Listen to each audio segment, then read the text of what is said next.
రథసప్తమి పూజా విధానంలో ముఖ్యమైన పూజా విధి ఒకటి ఉంది. అది తప్పకుండా మనందరం పాటించాలి. అదేంటంటే రథసప్తమి రోజు అందరూ తప్పకుండా చిక్కుడు గింజలతో స్వామివారికి రథాన్నైతే తయారు చేయాలన్నమాట.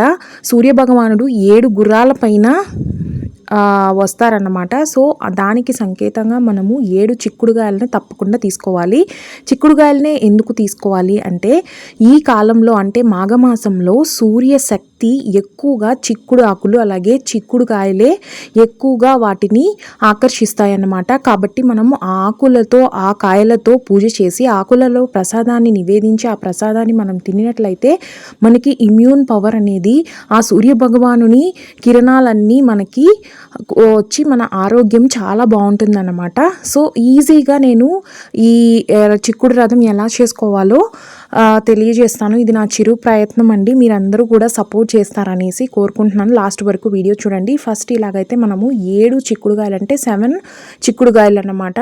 బ్రాడ్ బీన్స్ కూడా అంటారనమాట. వీటిని తీసుకోవాలి. కొంచెం ముదురుగా ఉండేవైతే బాగుంటుంది అనమాట. ఈజీ మెథడ్లో చూపిస్తానండి, కాంప్లికేటెడ్గా కాదు. ఎవరైనా చిన్నపిల్లలైనా చేసేయచ్చు. సో ఇలాగ ఫస్ట్ 2 చిక్కుడుగాయలు తీసుకొని 2 వెదురు పుల్లలు కానీ లేదన్నా మనకి టూత్ పిక్స్ కానివ్వండి, లేదు అవేవి దొరకలేదంటే అగరబత్తి పుల్లలైనా తీసుకొనేసి చీపురు పుల్లలైనా అంటే మనము చిమ్ముకున్నవి కాదు, ఫ్రెష్గా ఉండే చీపురు పుల్లలు కొత్తవి అనమాట. ఇలా తీసుకొని ఫస్ట్ 2 బేస్గా తయారు చేసుకోవాలన్నమాట.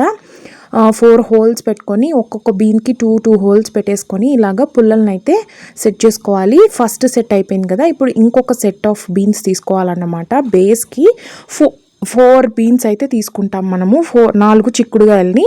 సో ఈ విధంగా ఇంకో 2 చిక్కుడుగాయలు తీసుకొని ఆపోజిట్గా పెట్టుకొని పసుపు కుంకుమతో మనము అలంకరించుకోవాలన్నమాట. సో మనకి బేస్ ఆఫ్ రథం అయితే తయారైపోయింది.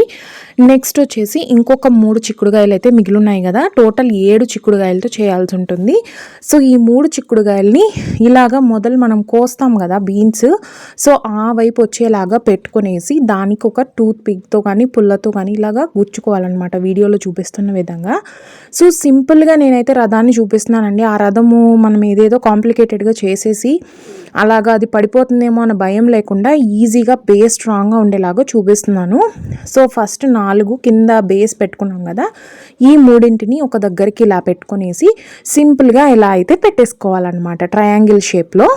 అంతే ఈజీగా మనకి రథం అయితే తయారైపోయింది. సో ఇక్కడ పైన కూడా మనం చక్కగా పసుపు కుంకుమని పెట్టుకోవాలన్నమాట. మిడిల్లో నేను చూపించాను కదా తమలపాకు కానీ చిక్కుడాకు కానీ వేసి దాని మీద సూర్యుడి బొమ్మ అయితే పసుపు కుంకుమతో వేసుకొనేసి మనము అలంకారం అయితే చేసుకోవాలన్నమాట.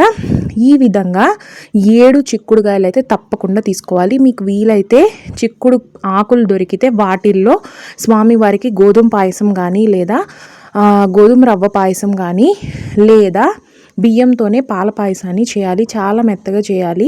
సూర్యునికి దంతాలు ఉండవండి, పళ్ళు ఉండవు. కాబట్టి మనం మెత్తటి ప్రసాదాన్ని నివేదించాలన్నమాట. దక్షయజ్ఞంలో సూర్యుడు అయితే దంతాలను కోల్పోతాడట.